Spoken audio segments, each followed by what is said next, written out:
सिंधु जल समझौते पर पाकिस्तान बिलबिला रहा है।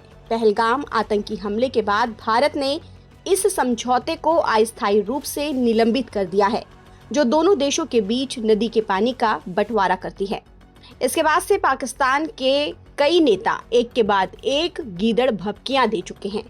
पाकिस्तान बार बार कह रहा है कि भारत की बात का कोई मतलब नहीं है, क्योंकि संधि को दोनों पक्षों की सहमति के बिना ना तो तोड़ा जा सकता है और ना ही कोई इसमें बदलाव किया जा सकता है। दूसरी ओर भारत ने मजबूती से कहा है कि वो अपनी बात पर अटल है और संधि को बहाल नहीं करेगा। ऐसे में सवाल ये उठता है कि इस पूरे मुद्दे पर अंतर्राष्ट्रीय कानून क्या कहता है। क्या पाकिस्तान जो कह रहा है उसकी बात में दम है? आउटलुक के मुताबिक इंडस वाटर ट्रीटी यानी सिंधु जल समझौता 1960 में भारत और पाकिस्तान के बीच हुआ एक ऐतिहासिक जल बंटवारा समझौता है, जिसकी मध्यस्थता विश्व बैंक ने की थी। इस समझौते के तहत दोनों देशों के बीच 6 नदियों का बंटवारा किया गया है। पाकिस्तान को पश्चिमी नदियों सिंधु, झेलम और चिनाब पर नियंत्रण दिया गया है, जबकि भारत को पूर्वी 3 नदियों सतलुज, ब्यास और रावी के अधिकार दिए गए हैं। इसमें भारत को कुल बहाव का करीब 20% और पाकिस्तान को 80% हिस्सा मिला है।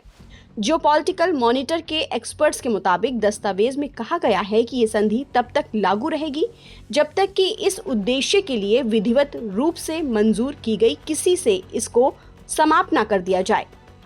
यानी मूल संधि को खत्म करने से पहले दोनों देशों को इसके विकल्प पर सहमत होना होगा। ऐसे में ये बात तो सही है कि इसके टेक्स्ट में एक तरफा तौर पर बाहर निकलने का कोई प्रावधान नहीं है। भारत ने इस संधि को स्थगित किया है। ऑब्जर्वर रिसर्च फाउंडेशन अंतर्राष्ट्रीय संधि कानून में स्थगन नहीं होने की बात कही गई है। भारत ने ढांचे के अभाव में अब तक पानी के बहाव को नहीं मोड़ा है। असल में जो हुआ है वो है प्रक्रियात्मक सहयोग का रुक जाना। भारत ने स्थायी सिंधु आयोग बैठक नहीं की है, हाइड्रोलॉजिकल डेटा शेयर नहीं किया है और विवाद समाधान मंचों में भागीदारी नहीं की है। ऐसे में सवाल उठता है कि अंतर्राष्ट्रीय कानून क्या कहता है। सिंधु जल संधि कानून पर वियना कन्वेंशन के 2 प्रावधान प्रासंगिक हैं। आर्टिकल 60 किसी पक्ष को दूसरी तरफ से संधि के अहम उल्लंघन के जवाब में संधि को सस्पेंड करने की इजाजत देता है।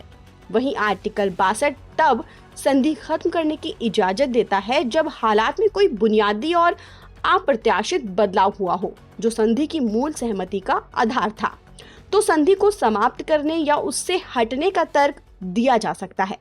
और भारत ने औपचारिक रूप से इनमें से किसी भी क्लोज का इस्तेमाल नहीं किया है। कानूनी जानकारों का कहना है कि आर्टिकल 62 भारत को संधि से हटने के लिए एक अच्छा और मजबूत तर्क देता है, खास तौर से अगर इसे सुरक्षा के बजाय जलवायु परिवर्तन के नजरिए से दिखाया जाए, क्योंकि बीते 66 सालों में पर्यावरण पर चीजें बदल गई हैं।